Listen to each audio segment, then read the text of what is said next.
Bonjour, je m'appelle Hélène Laurenceau et vous écoutez Dyade Podcast. Une dyade, c'est l'ensemble de deux éléments en interaction.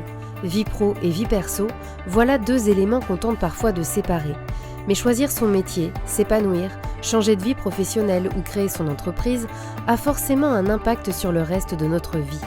Dans ce podcast, je m'intéresse aux liens que mes invités entretiennent avec leur travail. Est-ce que faire un métier qu'on aime, qu'on a choisi, qu'on a créé parfois, c'est toujours facile et source de bonheur ? Pour ce 40e et dernier épisode de cette série de portraits, vous allez rencontrer Pauline, artisane bijoutière joaillière à Saint-Julien-des-Landes en Vendée. Son entrée dans le monde du travail se fait très tôt, emportée par le rythme des saisons dans les campings. Mais une première grossesse, inattendue, la pousse à se reconnecter avec une envie un peu mise de côté, devenir bijoutière. Elle reprend ses études en étant jeune maman et apprend ce nouveau métier très technique. D'abord vendeuse en bijouterie, elle saute ensuite le pas de l'indépendance avant d'être bousculée par la maladie qui vient rebattre toutes les cartes de ses projets professionnels. Continuer ou tout arrêter ? Dans cet épisode, Pauline parle sans tabou des difficultés de l'entrepreneuriat, des répercussions de la vie perso sur la vie pro, mais aussi de la force de la passion qui l'anime dans le métier qu'elle a choisi. Je suis Pauline Bray et je suis artisane, je dis artisane, bijoutière, joaillière. J'ai jamais su ce que je voulais faire, je voulais quelque chose de pas plan-plan, entre guillemets. J'avais envie de plein de choses et à la fois de rien, je sais pas, j'étais paumée. Non, j'ai jamais su ce que je voulais faire. Jusqu'à la terminale, j'ai passé mon bac que je n'ai pas eu, j'ai rien fait pour avoir mon bac. Je pense, parce que j'avais pas de difficultés particulières. J'ai repassé ensuite, tu sais, un diplôme, une équivalence, parce que je voulais reprendre des études. Alors à ce moment-là, j'avais quand même fait, à la sortie de la terminale, j'avais fait une espèce de formation de découverte des métiers. C'était proposé pour les jeunes. Et ce qui était ressorti, c'était quand même le métier artisanal. Je faisais des saisons déjà depuis quelques années, l'été. Alors, mes parents m'ont dit « tu fais ce que tu veux, mais tu travailles ». Donc je suis partie là-dedans, j'ai fait des saisons pendant quasiment 10 ans. Et l'été, l'hiver, voilà. L'été, c'était sur la côte vendéenne, donc Saint-Jean-de-Mont essentiellement, qui a beaucoup de campings. C'était des gros campings, hein. C'était des choses qui brassaient énormément de clientèle, beaucoup étrangère. Moi, j'ai toujours adoré l'anglais, ça me plaisait déjà au niveau scolaire, donc là, ça a été l'éclate pour moi, parce que mes collègues étaient anglo-saxons, et la clientèle, 95% aussi. C'était clairement, je me laissais vivre, hein. C'est-à-dire que je me laissais couler, je savais pas ce que je voulais, je savais pas ce que je voulais pas, ça me plaisait, tu vois, je me disais, la vie c'est ça pour moi. J'ai commencé dans les saisons, je travaille bien, je suis quand même quelqu'un parce que je pars pas dans tous les sens non plus, parce que les saisons, il faut faire attention, parce que ça peut très vite basculer aussi. La seule chose qui m'a, à ce moment-là, posé question, c'était, il y avait une créatrice qui aujourd'hui, je crois qu'elle a arrêté de faire des bijoux, elle fait plus des sculptures, mais ça s'appelait Fifi la Ferraille. C'était une dame qui fait des bijoux avec de la récup. Des choses qu'elle récupérait, mais vraiment des petits outils des petits papillons, des trucs d'artisans du bâtiment, quoi. Et elle en faisait c'était hyper chouette, je trouvais ça hyper créatif. Et je me souviens d'avoir vu à nouveau un reportage là-dessus, parce que je regardais quand même ce qu'elle faisait, et devant ma mère, d'avoir dit « Oh là là, ça c'est un métier, je trouve ça génial, je pense que, tu vois, quand j'aurai 60 ans, je me dirais « Ah tiens, ça m'aurait plu ». Et en fait, c'est à ce moment-là que ma mère m'a dit pourquoi ? Pourquoi à 60 ans ? Pourquoi tu le fais pas là ? Et c'était resté un peu... Je me dis, ouais, parce que c'est pas pour moi. Sachant qu'avec cette formation, la fameuse formation de découverte des métiers, je m'étais renseignée quand même pour les formations qui existaient pour le métier d'artisan bijoutier. Et il n'en existait pas en Vendée. Et moi, j'étais pas mature, je pense, à ce moment-là. J'étais pas prête à partir parce que la seule école qui existait à ce moment-là, c'était Saumur. Ça voulait dire partir, trouver... je sais pas, non, j'étais pas prête. Il y a eu un élément déclencheur, mon fils, ma grossesse. C'est-à-dire que en 2009, qui était donc pas prévu, et ça a été pour moi, parce que j'étais derrière un bar quand je m'en suis rendu compte, hein, j'avais commencé déjà encore une saison, on était On était au mois d'avril. Je me suis dit, waouh, je me vois pas maman derrière les barres comme ça, à courir un peu dans tous les sens, parce que c'est très très fatigant les saisons. Je travaillais de nuit, enfin tard le soir. Donc non, j'envisageais pas du tout ma vie de mère comme ça. Je me suis dit, bon bah tu fais quoi? Parce que là tu veux quoi? Qu'est-ce qui te plaît? Et en fait, je sais pas, c'est comme s'il m'avait donné... bah, il était même pas né, quoi. C'est comme s'il m'avait donné la vie, entre guillemets, hein, dans le sens où, bon, bah maintenant, t'as un objectif de vie. C'est-à-dire que tu as un sens à ta vie. Tu sais que tu... Ouais, je sais pas, c'est ça. Et donc, je me suis re-renseignée. Et là, j'ai découvert cette nouvelle école qui avait ouvert, parce que moi, quand je l'ai intégrée, j'ai fait partie de la 3e promo, donc c'était très récent. C'était à l'époque à Pouzauges. J'ai fait une lettre de motivation, je me suis renseignée, j'ai fait des tests pour intégrer l'école.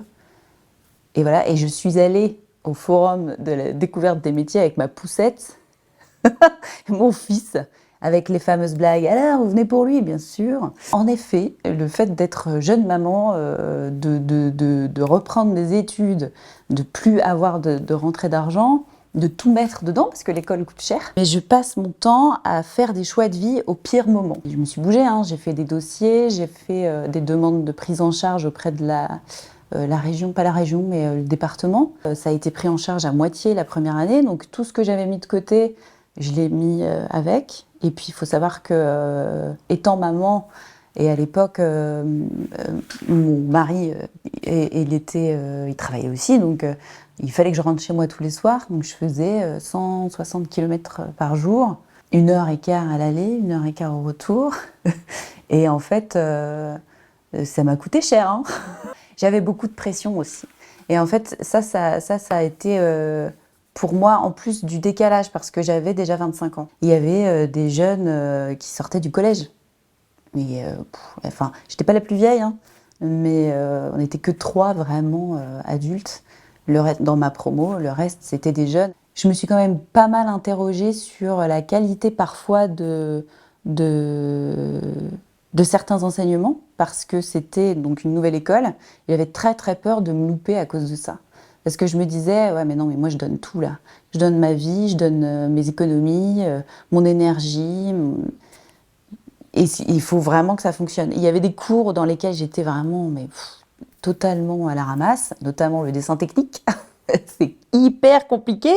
Ça a été vraiment violent parce que, enfin pour moi, parce qu'on nous a demandé de faire des petits exercices découpés bien droits, avec des ajourages ronds, triangles et carrés dans une autre plaque. Et ensuite, il fallait que ça colle pile poil dedans. Il fallait le souder pile poil.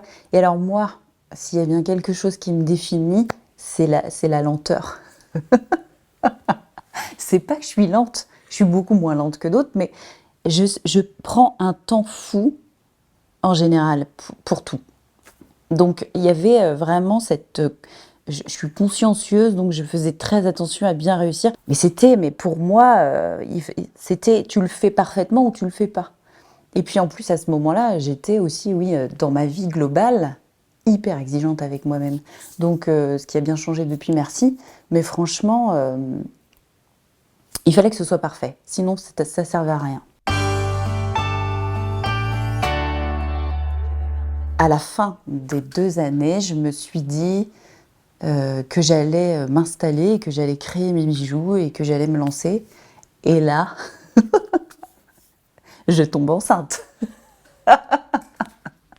Et il s'avère qu'à ce moment-là, les projets perso, on était encore locataire, on voulait être propriétaire, donc c'était clairement pas le moment de se lancer. On a fait le choix de passer à la vie perso en premier. Donc là, pour le coup, je voulais pas m'éloigner de la bijouterie, donc j'ai travaillé en tant que vendeuse en bijouterie. Je faisais un petit peu de réparation, tu sais, tu changes les piles, les fermoirs, les trucs, mais ça tout le monde le fait, toutes les vendeuses le font, quoi.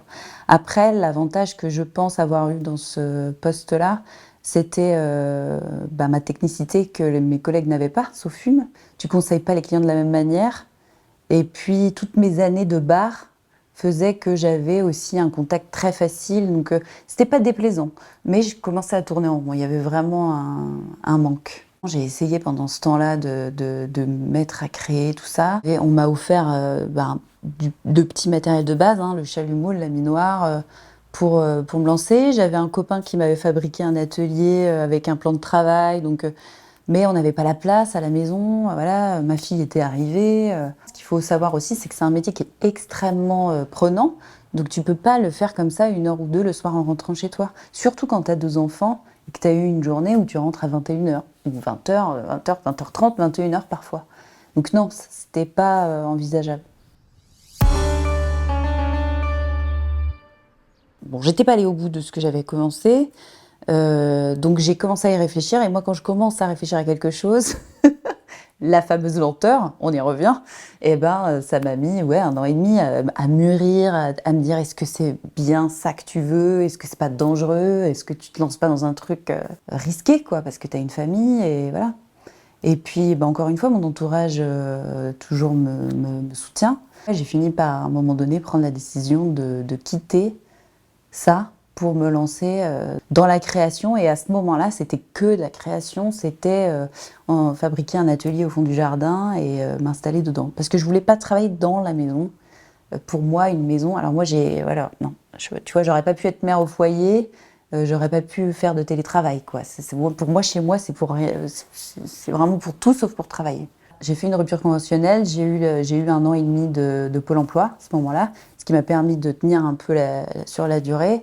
Mais ça suffit pas, quoi. Et dans ma tête, je m'étais dit, je vais créer pour vendre mes créations. Il n'y avait pas réellement pour que les autres passent des commandes. Je savais pas trop où j'allais. Encore une fois, je me suis laissée aller avec. Et très vite, ça a basculé parce que je suis tombée malade, 1 an après m'être installée. Et en fait, pendant cette première année, j'avais passé ces premières créas et ces premiers c'est des mois, en fait, à faire le site internet. Parce qu'en plus, moi, je veux que ce soit bien, je veux que ce soit beau, bien référencé. Mais bon, on ne paye pas quelqu'un pour le faire. Donc, j'ai passé des heures et des heures et des heures, quoi. Le 8 mai, voilà, j'ai fait un calcul biliaire, je pense, tout simplement, ce qui fait extrêmement mal.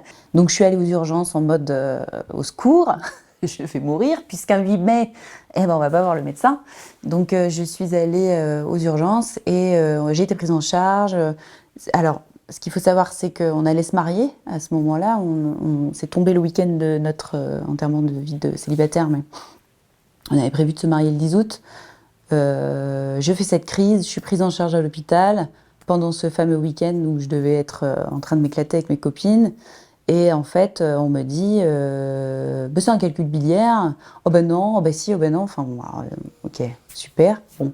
En attendant, ça va mieux. On me renvoie chez moi en me disant ne mangez plus ci, plus ça, parce qu'il faut vérifier. Alors, la gastro qui me suit, parce que mes résultats s'amélioraient, si tu veux, les prises de sang, elles étaient un peu bizarres, mais ça s'améliorait. Mais elle était vraiment... elle voulait pas lâcher, heureusement, parce qu'en fait, elle m'a envoyée à Nantes pour faire un examen supplémentaire.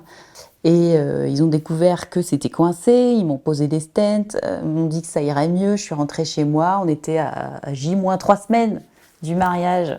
Et là, le deuxième chirurgien me dit j'ai trouvé un truc bizarre, je l'envoie, on va voir ce que ça donne. Mais bon, il va quand même peut-être falloir vous faire opérer à Rennes. Vous verrez ça avec la gastro. Mais je lui dis par contre, c'est-à-dire quand? Parce qu'il était pressé, quoi. Il me disait, il va falloir le faire vite, c'est un endroit un peu galère, machin. Quand je lui ai dit, oui, mais on se marie là dans 15 jours, il m'a dit, va falloir repousser. Bon, non. Sauf que bon, c'est pas rassurant. Et donc voilà, résultat, je rentre chez moi et 3 jours avant notre mariage, j'avais ce fameux rendez-vous où elle m'a annoncé que c'était un cancer des voies biliaires. C'était un cancer, c'était un carcinome extrêmement mal placé, cancéreux, donc oui, cancer. J'allais devoir me faire opérer à Rennes, donc en fait, on s'est mariés 15 jours après, alors le mariage, on n'en parle pas, j'étais pas du tout dedans, mais 15 jours après, tu vois, il fallait que j'aille à Rennes, donc le travail, pour moi, il était complètement, mais alors, ça faisait des mois, tu vois, parce que là, on est au mois d'août, fin août, Et moi, depuis mai, j'ai plus rien fait, quoi. J'ai lâché totalement la bijouterie. Je me suis fait opérer le 12 septembre. J'ai été au bout de ma vie parce que ça a été un enfer total. Ils m'ont sauvé la vie, hein, parce que vraiment, on est parti. Je me suis fait retirer la moitié du foie. Enfin, ça a été vraiment extrêmement douloureux. Et surtout, enfin, c'est très perso, mais en même temps, c'est important pour la suite de ma vie pro. Je me suis vraiment. Ça a été une introspection. Plus quoi, parce que tu es vraiment confronté à toi-même à ce moment-là et tu te dis, ça fait un petit moment que quand même ta vie te convient pas des masses, et là, potentiellement, elle s'arrête. Ou du moins, peut-être pas tout de suite, et peut-être là, ou peut-être demain, ou peut-être dans 6 mois. C'est la seule projection que tu as, c'est la fin. C'est ta fin. Donc, je me suis dit, si je m'en sors, je change tout. Pour revenir un petit peu en arrière, je me suis installée pendant cette première année où j'ai travaillé, où j'ai fait mes créations. Je ne m'y retrouvais pas non plus parce que je me suis retrouvée seule, tu vois, à créer mes bijoux dans le fond de mon jardin. Et, et moi qui ai travaillé 10 ans en bar, 5 ans en bijouterie, toujours avec des gens, des collègues, des clients, tu sais, du jour au lendemain, toute seule comme ça, je me suis vraiment sentie... non, je me suis dit, c'est pas fait pour moi, quoi. Donc, tu vois, il y avait un côté, qu'est-ce que je fais avec ce qui m'arrivait là en perso? Je fais quoi? J'arrête? Je change tout? À la sortie de l'hôpital, j'avais plus envie de rien, mais plus rien. Ça, c'était en septembre 2019. Okay.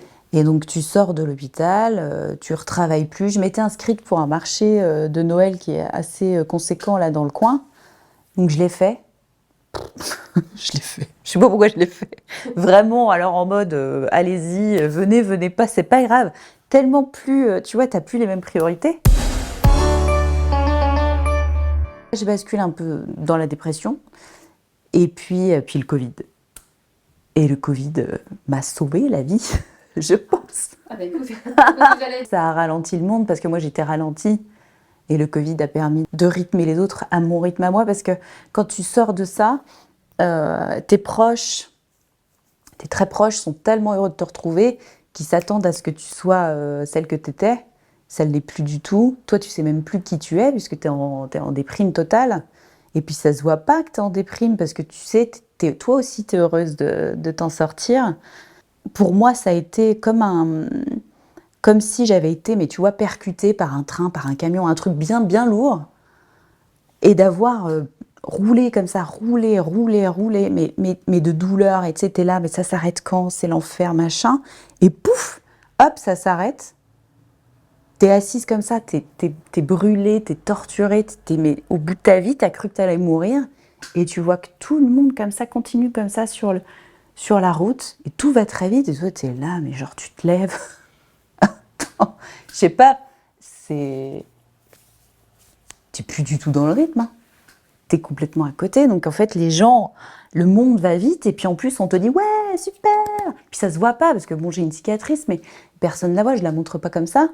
Et donc, les gens sont contents de te retrouver. Il y a un côté super, ce que tu partages et tout, mais toi, t'es vraiment trop, je sais pas, enfin, c'est indicible. En fait, tu peux pas l'expliquer. Donc, le Covid, pour moi, il a ralenti le monde. Ouais, ça s'est mis à mon rythme. La vraie première décision, ça a été dans la voiture. Mon mari m'emmenait à l'hôpital à Rennes pour le 11 septembre, juste avant le 12. Et je me souviens, il faisait extrêmement beau en septembre 2019. Et donc on était sur la route et j'avais la fenêtre ouverte comme ça. Tu sais, j'étais déjà en mode waouh. Je sens que je vais vers un destin bizarre. Et il faisait très très beau et je me souviens d'avoir dit à Julien... ma vie, là, ça le fait... Enfin, va falloir que ça change. Il était bien sûr d'accord avec moi. Et il m'a dit, qu'est-ce que tu veux? Je lui ai dit, franchement, si je m'en sors, j'ouvre mon magasin. Je veux plus travailler de la maison, c'est plus possible, il faut que j'aille plus loin que ça. Quand je suis sortie, j'avais plus rien. Plus d'envie, plus de jus, plus rien.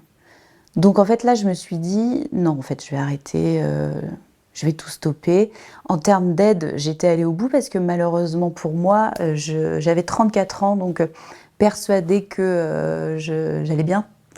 Je n'ai pas pris de prévoyance quand je me suis installée à mon compte. Donc, zéro prise en charge. Je me suis retrouvée au Covid avec zéro aide et zéro motivation. Donc là, il y avait avec le Pôle emploi des espèces de formations, tu sais, à distance. Et j'avais une conseillère, c'était sur 3 mois, un peu comme un bilan de compétences. Et je lui avais dit, voilà, bon, je lui ai tout expliqué, bien sûr. Et c'était pour faire le point un peu. Je savais pas trop où j'étais, ce que je voulais, est-ce que je repartais sur autre chose.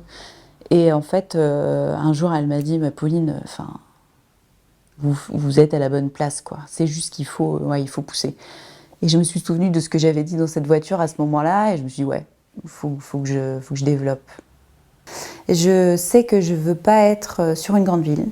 Je veux pas que ce soit trop touristique. Je veux pas vraiment trop travailler l'été et rien faire l'hiver. Je veux que ce soit une activité à ma hauteur, une petite structure. J'ai envie de quelque chose de petit, de serein, de sécurisant pour moi. Et en fait, un jour, en allant conduire de la farine à ma sœur, puisqu'on est toujours en Covid confinement, je passe devant la bijouterie. Enfin, parce qu'ici, anciennement, c'était la pharmacie.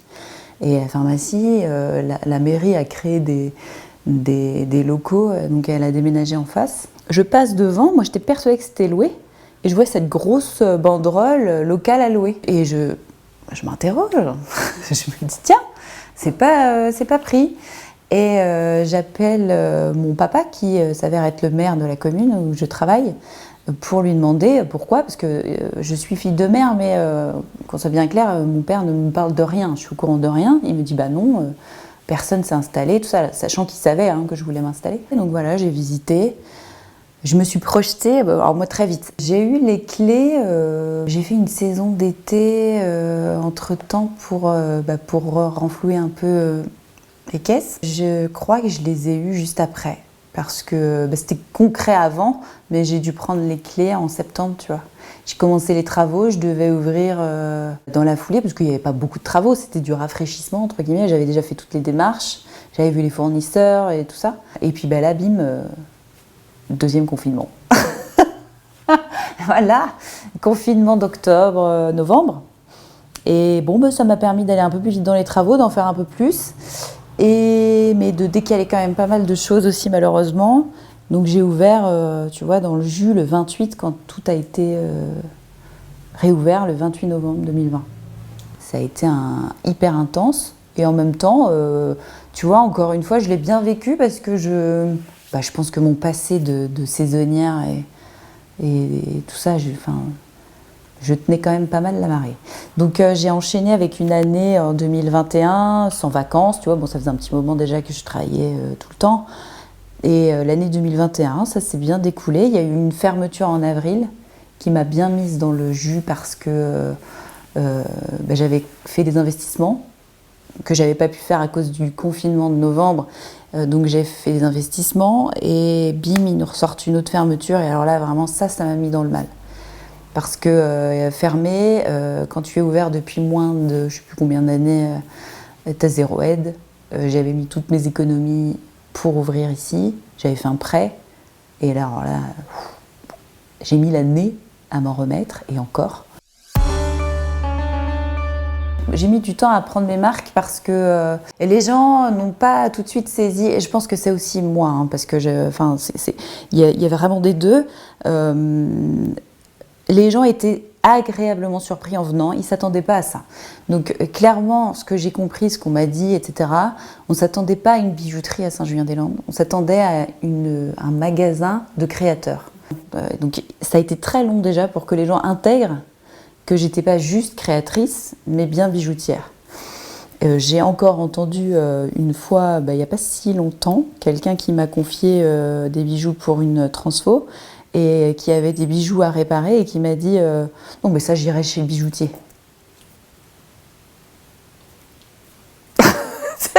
Parce que je suis quoi? Je comprends pas. Une femme n'est pas bijoutière, elle est créatrice de bijoux. On va chez le bijoutier, mais on va chez la créatrice de bijoux. Et ça, c'est... Voilà. Déjà, j'essaye de me détacher de tout ça. Oui, tu vois, quand je disais 2022 était une galère, ça m'aurait été dit en 2022, je sais pas trop comment j'aurais géré. Aujourd'hui, je sais qui je suis, je sais ce que je fais. J'arrive à m'imposer sereinement. Et puis les gens qui ne comprennent pas, ils ne comprennent pas. Bon, moi, c'est pas hyper grave. Ce qui me dérange en général par rapport à cette idée de créatrice de bijoux simples, entre guillemets, c'est ce fameux discours de tout est fait artisanalement, parce que la créa, j'en parlais un peu sur les réseaux. Moi, ce qui me dérange, c'est quand on dit que c'est fait à la main, que tout est fait à la main, parce que j'en ai vu qui disent ah ouais, j'ai tout fait moi-même. Non, je le sais, parce qu'on a les mêmes fournisseurs, enfin on n'a pas les mêmes fournisseurs, parce que moi je suis extrêmement surveillée, entre guillemets, hein. Quand tu es joaillier, tu fais pas n'importe quoi, mais je peux avoir accès à certains sites et je vois les prix, c'est des chaînes, c'est des trucs, tu achètes ça en mètres, tu coupes, tu ouvres ton anneau, tu assembles, tu rajoutes une petite perlouse, machin, et tu dis c'est moi qui ai tout fait à la main. Et les gens comprennent pas que c'est pas fait à la main. Ce qui est fait à la main, c'est ce que je fais, c'est ce que nous faisons, nous les bijoutiers. Tu pars d'un espèce de lingot, c'est toi qui fais le fil et c'est toi qui le mets en forme, c'est toi qui fais les anneaux. Cette fameuse chaîne, t'as rien fait, t'as juste assemblé. J'ai jamais été aussi pauvre que depuis que je me suis installée en fait, jamais.